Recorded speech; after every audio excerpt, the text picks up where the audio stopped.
Hello hi welcome to Parnika maths. ఈరోజు మనం 10th maths model paper 2 section 2 చూద్దాం. Already section 1 complete అయిపోయింది కదా. సెక్షన్ 2 దీంట్లో టోటల్గా 8 ప్రాబ్లమ్స్ ఉంటాయి. ఒక్కొక్క ప్రాబ్లమ్కి 2 మార్క్స్, టోటల్గా 16 మార్క్స్. దీంట్లో ఫస్ట్ వన్ చూడండి, 13th question. Draw the Venn diagrams for A union B, A intersection B, A minus B, B minus A. ఎలా డ్రా చేస్తారమ్మా? First one A union B చూడండి, ఇది ఫస్ట్ వన్. ఏ యూనియన్ బీకి అయితే ఇలా mu అని పెట్టుకోవాలి. మ్యూ అంటే ఏంటి? Universal set. ఇక్కడ 2 సర్కిల్స్ ఇలా డ్రా చేసుకున్నామంటే ఇది ఏ, ఇది బి. అన్నిటికీ ఇక్కడి వరకు కామన్గా ఉంటుంది. యూనియన్ అంటే ఏంటి? కంప్లీట్, మొత్తం అంతా. ఇలా మీరు డాషెస్ అన్నా పెట్టుకోండి, లేదంటే పెన్సిల్తో షేడ్ చేసినా నో ప్రాబ్లం. కానీ కంప్లీట్గా మొత్తం అంతటిని షేడ్ చేస్తే ఇది A union B. Second one ఇదేంటిది? A union B. Second one ఏంటి? A intersection B. దాన్ని ఎలా డ్రా చేస్తామా మనం? గుర్తుందా మీకు? ఇలా 2 సెట్స్ తీసుకుందాం. ఇది ఏ, ఇది బి, ఇది యూనివర్సల్ సెట్ మ్యూ. ఇంటర్సెక్షన్ అంటే కామన్. ఏలో బిలో కామన్గా ఉండే పార్ట్ ఏంటి? ఇది. ఇలా నేను స్లైడ్స్ ఇస్తున్నా కదా, ఇలా అన్నా ఇవ్వండి, లేదా ఆ పార్ట్ని షేడ్ అన్నా చేయండి. ఏదైనా ఒకటి డిఫరెన్స్ చూపించాలి. ఇదేంటిది? ఏ ఇంటర్సెక్షన్ బి. నెక్స్ట్ ఏం అడిగినారు? ఏ minus B. Third one A minus B. A minus B అంటే ఎలా డ్రా చేస్తాం? చూడండి, ఏ సెట్, బి సెట్. మీరు ఇలా పెన్తో డ్రా చేద్దండి. స్కేల్ అండ్ పెన్సిల్ యూస్ చేసి నీట్గా డ్రా చేయండి. ఏ మైనస్ బి అంటే ఏ మాత్రమే, బి లేకుండా. అంటే ఏ మాత్రమే అంటే ఎలా వస్తుంది? ఇక్కడ నుంచి ఇక్కడ వరకు మాత్రమే. క్లియర్గా అబ్జర్వ్ చేయండి, ఈ పార్ట్ వరకు మాత్రమే. ఓకేనా? ఇదే ఏ మైనస్ బి. చూడండి ఎంత ఈజీగా ఉంది కదా. నెక్స్ట్ వన్, ఫోర్త్ వన్ ఏంటి? B minus A. B minus A ఎలా డ్రా చేస్తాం? ఇలా 2 సెట్స్ తీసుకోండి. ఇది ఏ, ఇది బి, ఇది mu, universal set. B minus A అంటే బి మాత్రమే. చూడండి ఇలా. మీ ఇష్టమ్మా, ఇలాగే డ్రా చేయాలా అని ఏం లేదు. ఈ పార్ట్ని షేడ్ చేయొచ్చు, లేదంటే బాక్సెస్లా డ్రా చేయొచ్చు. ఏదో ఒక డిఫరెన్స్ క్లియర్గా చూపిండి. చూడండి ఇక్కడ దాకా ఈ పార్ట్. ఓకేనా? అర్థమవుతుందా? సారీ, ఇక్కడ సరిగా రాలేదు. అర్థమైంది కదా మీకు? A union B, A intersection B, A minus B, B minus A. ఎంత క్లియర్గా ఉంది కదా. అర్థమైందా మీకు? మీరు మాత్రం ఇలా డ్రా చేద్దాం. స్కేల్ పెన్సిల్ యూజ్ చేసి నీట్గా డ్రా చేయండి. ఓకేనా? నెక్స్ట్ వన్ చూద్దామా? 10th వన్ క్వశ్చన్ చూడండి, ఏమి ఇచ్చారు? Check whether -2 and 2 are the zeros of the polynomial x⁴ -16. Given polynomial p of x equals to, let p of x equals to అనుకుంటున్నానమ్మా. ఏమి ఇచ్చారు పాలినామియల్? x⁴ -16. ఈ -2 అనేవి జీరోస్ ఆఫ్ ద పాలినామియల్ కాదో చూపిమన్నారు. First x ప్లేస్లో -2 substitute చేయండి. p of -2 equals to ఏమవుతుంది? -2 whole power 4 -16. 2 2s are 4, 4 2s are 8, 8 2s are 16. Power ఏంటి? Even power కదా, అప్పుడు ఏమొస్తుంది? +16 -16. 16 -16 0. అర్థమైందమ్మా? ఎప్పుడైతే పవర్ ఈవెన్ నెంబర్ ఉంటుందో అప్పుడు నెగిటివ్ కాస్త పాజిటివ్ అవుతుంది. ఎందుకని? మైనస్ ఇంటూ మైనస్ ప్లస్ కదా. అలా ఈవెన్ టర్మ్స్ రిపీట్ అయితే ఆన్సర్ ప్లస్లో ఉంటుంది. అలాగే p(2) చేయండి. ఏమవుతుంది? 2⁴ -16. that equals to 16 - 16, that equals to 0. ఎప్పుడైతే -2 p(2) 0 వచ్చాయో, since p(-2) equals to p(2) equals to 0, therefore -2, 2 are the zeros of the polynomial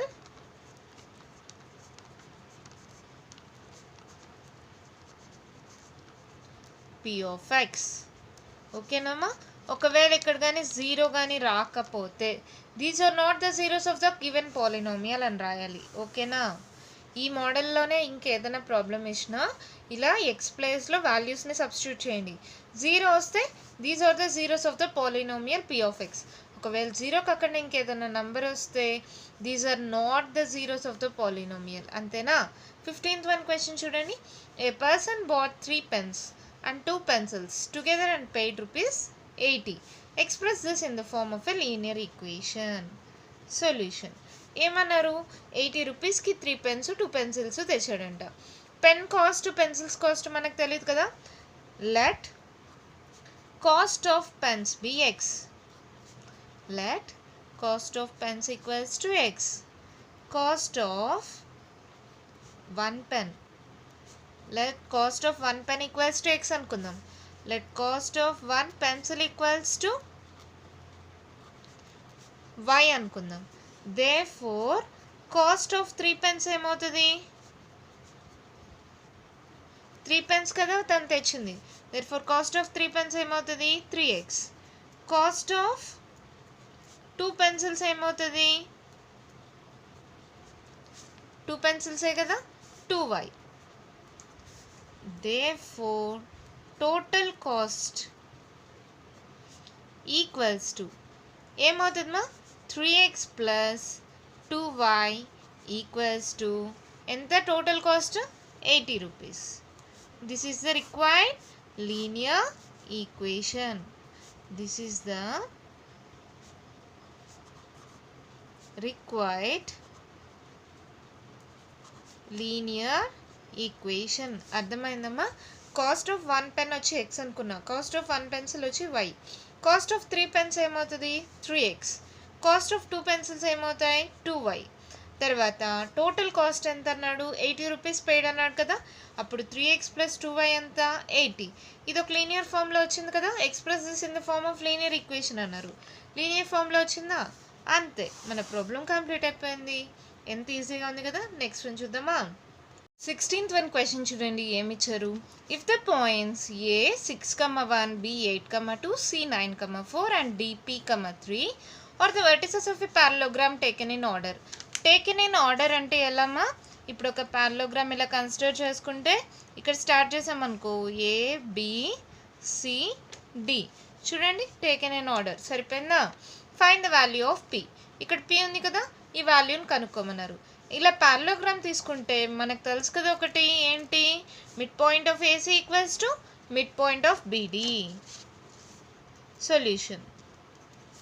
in a parallelogram we know that మా ఇక్కడ రాయండి మా మీరు. In a parallelogram we know that midpoint of AC equals to midpoint of BD. ఇప్పుడు చూడండి, ఏని సిని తీసుకోండి. ఫార్ములా ఏంటి? ఇది x1 y1 అనుకోండి, సి వచ్చి x2 y2 అనుకోండి. ఫార్ములా ఏంటి మా మిడ్ పాయింట్కి?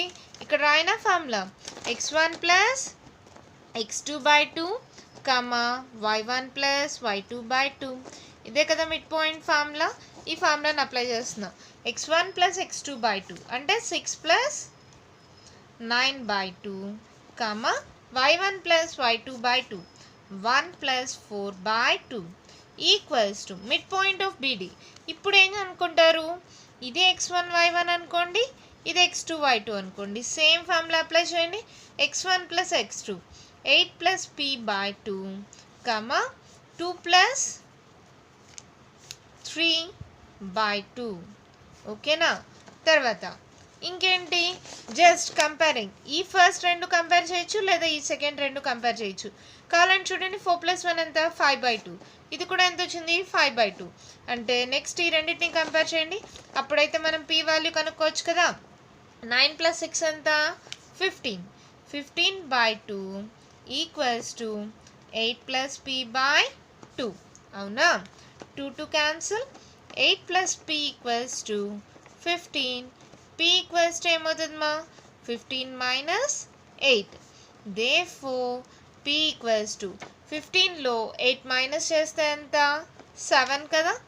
therefore p equals to 7. అంతే, మన ప్రాబ్లం అయిపోయింది. ఈ ప్రాబ్లం చేయడానికి మనకు ఉన్న ఫార్ములా ఏంటి?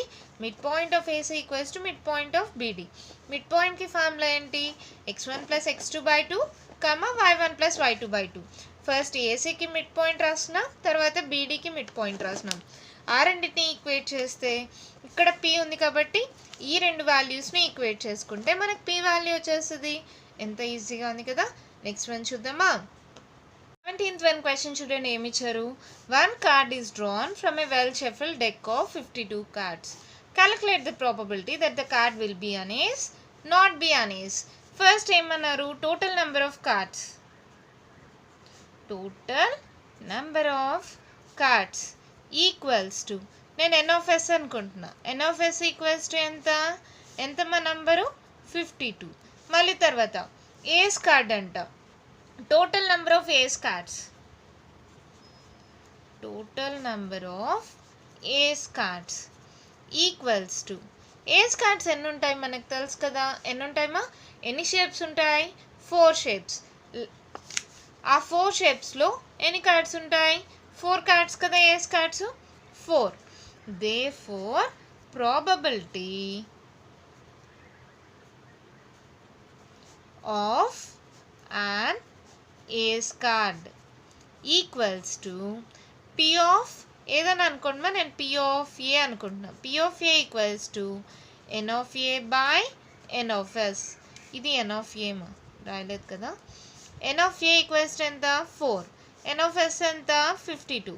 ఇది క్యాన్సిల్ చేయండి. 2 2s are 4, 2 2s are 4, మళ్ళీ 1 దీనికి ఇస్తే 2 6s are 12, 2 1s are 2 3s are 1/13. కొందరు అడగచ్చు 4తో డైరెక్ట్గా క్యాన్సిల్ చేయొచ్చు కదా. చేయొచ్చుమా. కొందరు క్యాన్సిలేషన్లో మిస్టేక్స్ చేస్తారని నేను 2తో చేశాను అంతే. తర్వాత ఇక్కడ చూడండి, నెక్స్ట్ సెకండ్ వన్ నేను ఏమన్నారు? Not be an ace. Second one not be an ace card. therefore వద్దులే, probability of not be an ace card equals to ఏదో ఒకటి అనుకోండి మా. ఏమవుతుంది? ఇది కావాలంటే p of b అనుకోండి, లేదంటే డైరెక్ట్గా రాసేయండి. ఏమవుతుంది? Equals to 1 - p of a. ఎన్ని ఏస్ కార్డ్స్ ఉన్నాయమ్మా? టోటల్గా 4 ఏస్ కార్డ్స్ ఉన్నాయి. దానికి ఆల్రెడీ ప్రాబబిలిటీ కనుక్కున్నాం. మనకు ఒక ఫార్ములా ఉంది కదా, p of e + p of e' equals to 1 అని. అలా ఏం చేయొచ్చు? సేమ్ ఆ ఫార్ములా యూస్ చేసి 1 - p of a. p of a ఎంత? 1/13. 13 LCM తీసుకోండి, ఏమవుతుంది? 13 - 1 దట్ ఈక్వల్స్ టు ఏంటి? 12/13. ఇదే probability of not being an ace card. అంతే, మన ప్రాబ్లం అయిపోయింది. అర్థమైందమ్మా? టోటల్ కార్డ్స్ 15 ఉన్నాయి. ఏస్ కార్డ్స్ అంటే ఏస్ కార్డ్స్ మీకు తెలుసు కదా, ఎన్ని ఉంటాయి? మనకి 4 షేప్స్ ఉన్నాయి. ఆ 4 షేప్స్లో ఒక్కొక్క ఏస్ కార్డ్ ఉంటుంది. అంటే టోటల్గా ఎన్ని ఏస్ కార్డ్స్ ఉంటాయి? 4 ఏస్ కార్డ్స్. ఇప్పుడు ప్రాబబిలిటీ ఎలా కనుక్కుంటాం? దీన్ని n of a అనుకుంటే n of a by n of s. 4/52 cancel చేస్తే 1/13 వచ్చింది. తర్వాత not be an ace cards అంటే మనకు తెలుసు, probability of being and probability of not being రెండు యాడ్ చేస్తే ఈక్వల్స్ టు 1 కదా. p of e + p of e' equals to 1 కదా.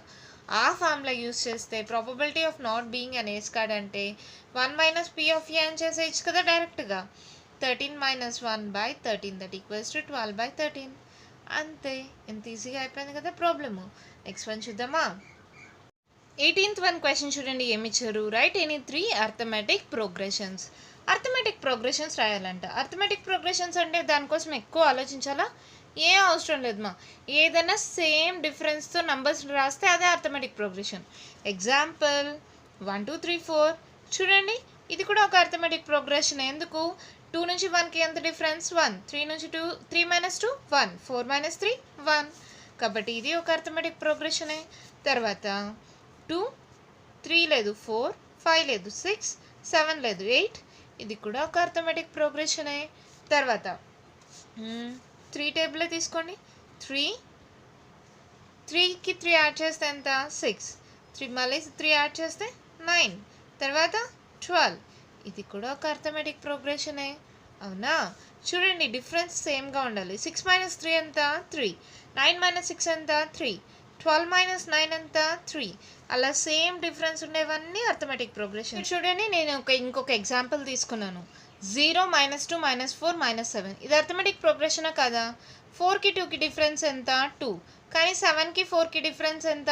3. కాబట్టి ఇది it's not a arithmetic progression. It is not a arithmetic progression. ఇలాంటివి రాయకూడదు, అందుకే కేర్ఫుల్గా ఉండండి. ఏంటి ఇక్కడ ఏది డిఫరెన్స్ చూసినా సేమ్ వాల్యూ ఉండాలి. చూడండి 4 minus 2 2, 6 minus 4 2, 6 minus 3 3, 9 minus 6 3, 12 minus 9 3. అలా ఈక్వల్ డిఫరెన్స్ ఉండేవి ఏవైనా అర్థమెటిక్ ప్రోగ్రెషన్స్ రాసుకోవచ్చు. ఏవైనా మీ ఇష్టం. 0 2, minus 2, plus 4, minus 4 and so on. చూడండి ఇక్కడ ఎంత డిఫరెన్స్ ఉంది? 2లో 4 పోతే 2, 0లో 2 పోతే 2, 0 2 2, 4లో 2 పోతే 2. ఇది కూడా అర్థమెటిక్ ప్రోగ్రెషనే. కామన్గా డిఫరెన్స్ ఉండేవన్నీ అర్థమెటిక్ ప్రోగ్రెషన్. ఇలా ఉంటే it's not a arithmetic progression. వాళ్ళు అర్థమెటిక్ ప్రోగ్రెషన్ మాత్రమే అడిగినారు కాబట్టి ఇలాంటి ఎగ్జాంపుల్స్ ఎన్నన్నా ఇవ్వచ్చు. రాస్తారు కదా మీరే ఓన్గా. ఓకేనా? నెక్స్ట్ వన్ చూద్దామా? 19th one question చూడండి ఏమి ఇచ్చారు? Find the mean of 2, 8, 9, 0, 1 and 5. Mean ఎలా కనుక్కుంటామా? మనకు ఫార్ములా ఉంది కదా మీన్కి. Sum of observations by total number of observations. Mean equals to sum of observations by total number of observations.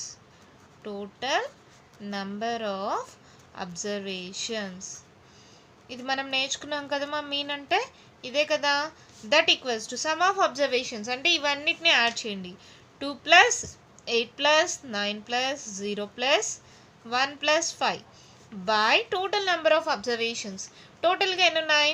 1 2 3 4 5 6. 6. మాకు కొందరు ఒక మిస్టేక్ చేస్తారు, 0 కదా ఇది కౌంట్ చేయనక్కర్లేదు కదా. కాదు, ఎన్ని అబ్జర్వేషన్స్ ఉన్నాయి టోటల్గా అన్నిటినీ కౌంట్ చేయాలి. 1 2 3 4 5 6. ఓకేనా? ఇప్పుడు ఇది యాడ్ చేయండి. 8 10 19 20 25. 25/6. అంతే, మన ఆన్సర్ అయిపోయింది. ఎంత ఈజీగా ఉంది కదా.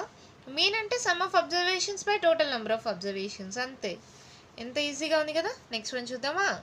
20th one క్వశ్చన్ చూడండి ఏమడిగినారు? Is it right to say cos 60 plus 30 degrees equals to cos 60 into cos 30 degrees minus sin 60 into sin 30. Justify. ఎలా చేస్తాం?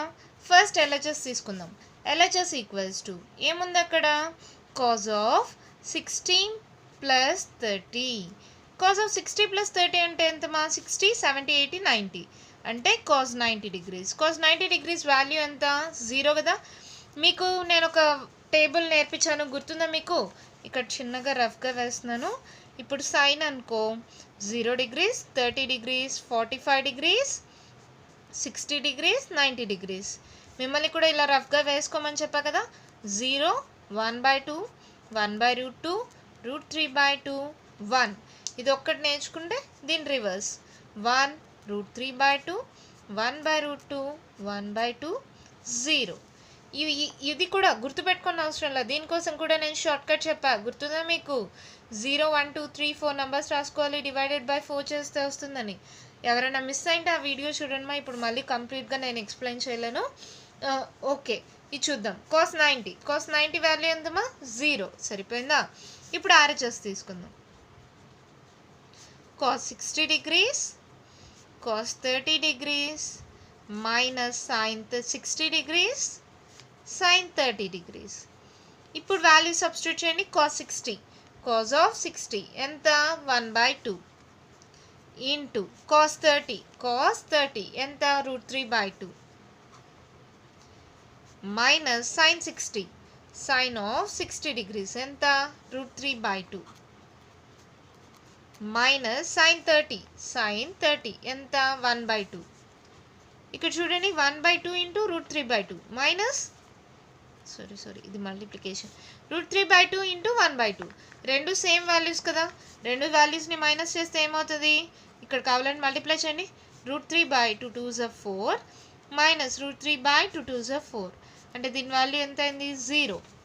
Since LHS equals to RHS, therefore, what we can say? Therefore, cos of 16 plus 30 degrees equals to cos 60 cos 30 degrees minus sin 60 sin 30. Justify అన్నారు. Is it right? Justify అంటే చూపించేసాం కదా LHS equals to RHS అని. అలాగే మనకి దీనివల్ల ఒక formula కూడా నేర్చుకుంటాం. ఏంటి? Cos of A plus B equals to cos A cos B minus sin A sin B. ఈ ఫార్ములా యూస్ చేసుకోవడం మనం చాలా ప్రాబ్లమ్స్ చేసాం కదా. ఓకేనా? అంతే. ఈ ప్రాబ్లంతో మీకు 2 మార్క్స్ ప్రాబ్లమ్స్ అన్నీ కంప్లీట్ అయిపోయాయమ్మా. ఎంత ఈజీగా ఉన్నాయి కదా ప్రాబ్లమ్స్. ఎంత ఈజీగా మార్క్స్ గెయిన్ చేయొచ్చు కదా. దీని ద్వారా మనకు ఆటోమేటిక్గా 8 2s ఎంత 16 మార్క్స్ ఈజీగా వచ్చేస్తాయి కదా. దీంట్లో మీకు ఇంకేమైనా డౌట్స్ ఉంటే కామెంట్ బాక్స్లో ఇవ్వండి. మీకు కానీ ఈ వీడియో నచ్చినట్లయితే లైక్ చేయండి, షేర్ చేయండి, నా ఛానల్ని సబ్స్క్రైబ్ చేసుకోండి. Thank you.